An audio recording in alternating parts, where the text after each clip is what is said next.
Hello friends, আমরা মূলত dopamine detox বইটা সম্পর্কে কথা বলছিলাম। তো এই বইটাতে ফোর্থ পার্টে মূলত বলা হয়েছে যে ডোপামিন ডিটক্সের কারণে আমাদের মধ্যে যে সাময়িক উত্তেজনা বা প্লেজার তৈরি হয় সেটা আমরা কিন্তু একটা নির্দিষ্ট সময় বা একটা নির্দিষ্ট জিনিসে অ্যাডিক্টেড না হওয়া পর্যন্ত ওইটা আমাদের মধ্যে চলতে থাকে। তো এখান থেকে যদি আমরা বেরিয়ে আসতে না পারি তাহলে আমাদের ধীরে ধীরে ওইটাতে আসক্ত হয়ে যাব।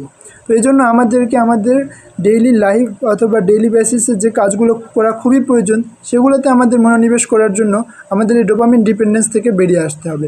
এবং এই ডোপামিন ডিটক্সকে আমাদের নিজেদের সেলফ কন্ট্রোল এবং সেলফ ডিসিপ্লিনের মাধ্যমে কাজে লাগাতে হবে। অর্থাৎ এর জন্য কী করতে হবে, আমরা যে সকল কাজ করতে বেশি পছন্দ করি যেমন ফোন চালানো বা নেট বেশি দেখা, সেগুলো আমাদেরকে প্রায় 1 সপ্তাহের জন্য বন্ধ রাখতে হবে। তারপরে ধীরে ধীরে আমরা এগুলো থেকে বের হয়ে আসতে পারবো এবং তারপর সেই কাজগুলোকে আমরা আমাদের নিজেদের প্রয়োজনের জন্য